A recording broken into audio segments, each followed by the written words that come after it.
রাজধানীতে চায়ের দোকানের যেন শেষ নেই। তবে এম এ পাশ চাওয়ালা নামে চায়ের দোকান এই প্রথম দেখা মিলেছে রাজধানীর ভাটারা এলাকায়। করোনাকালে চাকরি হারিয়ে চা বিক্রির পেশা বেছে নিয়েছেন স্নাতকোত্তর ডিগ্রিধারী মোহাম্মদ শহীদুল ইসলাম। আর তাই তো নিজের চায়ের দোকানের নাম দিয়েছে এম এ পাশ চাওয়ালা।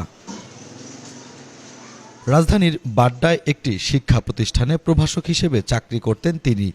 করোনাকালে কর্তৃপক্ষ বেতন 50% কমিয়ে দিতে চাইলে সেই চাকরি ছেড়ে দেন।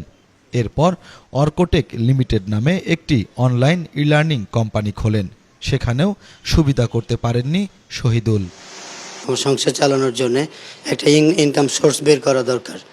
তো প্রথম দিকে আমি চিন্তা করছিলাম যে অটো রিক্সা কিনবো, বাংলাদেশের প্রেক্ষাপটে এটা ব্যান্ড করা। তখন ভাবলাম যে চায়ের দোকান দেব। তো চায়ের দোকান দেব, কি নাম দেব, হ্যাঁ এইটা নিয়ে একটু আমি ছিলাম, কনফিউজ ছিলাম। তো ভাবলাম যেহেতু আমি এম এ পাস করছি, তো এম এ পাস চাওয়ালা এই নামকরণটা করার জন্য আমি মন স্থির করি। উচ্চশিক্ষিতরা শহীদুলের চায়ের দোকানের বিষয়টি ইতিবাচকভাবে নিয়েছেন। দোকানে এসে বা অনলাইনে মন্তব্য করে উৎসাহ দিচ্ছেন তাকে।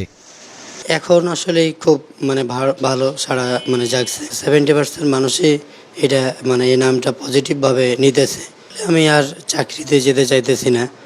আমি আমার এই চায়ের দোকানটাকে আরও কীভাবে বড় করা যায় এই পরিকল্পনা করতেছি। চায়ের স্বাদেও চমক আছে।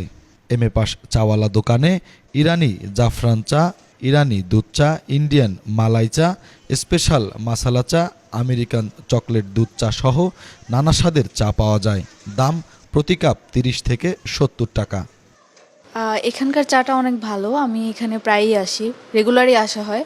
আমি ফার্স্ট টাইম যখন এসেছিলাম আমার এক্সপেকটেশন লেভেলটা হচ্ছে এত ভালো হবে আমি বুঝিনি। আমি ভাবছিলাম হয়তো নর্মাল হবে। আর এম এ পাস চাওয়ালার যে ব্যাপারটা আমি এটা অ্যাপ্রিসিয়েট করি, কজ হচ্ছে কোনো কাজই ছোট না, সব কাজকে হচ্ছে সম্মান করা উচিত। সো এম এ পাস করে হচ্ছে সেলফ ডিপেন্ড হওয়ার জন্য যদি চা বিক্রি করতে হয়, ইটস ফেয়ার। দোকানে নতুনত্ব আনতে পরিবেশ বান্ধব পোড়ামাটির কাপ, বাটি, কাঠের ট্রে, পিতলের নানাবাহারি বাসন কাসন ব্যবহার করছে। ক্রেতা বাড়ায় বোনের ছেলে আবু রায়হানকে দোকানে সহযোগী হিসাবে নিয়েছে। জি আলহামদুলিল্লাহ, ভালো বেচাকেনা হচ্ছে। খুব বেশি দিন না, 1.5 মাস হয়েছে দোকানটা দেওয়া। তো এতে আমরা অনেক ভালো একটা সাড়া পাচ্ছি। সর্বনিম্ন 30 টাকা থেকে শুরু করে আমাদের 70 টাকা পর্যন্ত আমাদের চাটা আছে। সংসার চালাতে শহীদুল এখনও টিউশনি করেন। আসলেই আমাদের দেশে চাকরির পিছনে দৌড়াতে গিয়ে আমাদের যে তরুণ জেনারেশন আছে, চাকরি না পেয়ে তারা অনেক আপসেট হতেছে। আমার কাছে মনে হয় যে যার ইচ্ছা, কিন্তু তারপরেও ছোটোখাটো যে কোনো কাজ লেগে পড়া উচিত। হ্যাঁ, শুধু যে চাকরি করতে হবে এমন না। এরকম স্লোগান হতে পারে যে চাকরি করব না, চাকরি দিব। তবে এই চায়ের দোকানই তাকে নতুনভাবে বেড়ে ওঠার স্বপ্ন দেখাচ্ছে। রাজধানীর ভাটারা এলাকায় যে জায়গায় মানুষের চলাচল বেশি, তেমন একটি জায়গায় দোকানটি স্থানান্তর করতে চান শহীদুল। রাজধানীর বুকে এম এ পাশ চাওয়ালা দোকান হয়তো এটাই প্রথম। চাটাও সত্যি খুব সুস্বাদু। পড়াশোনা শেষ করে চাকরি করতে হবে এমন কোনো বাধ্যবাধকতা নেই। পড়াশোনার মাঝামাঝি বা পড়াশোনা শেষে ব্যবসা কিংবা উদ্যোক্তা হতে পারেন তরুণ প্রজন্মের ছেলেমেয়েরা। শুভ খান, বাংলা ভিশন, ঢাকা।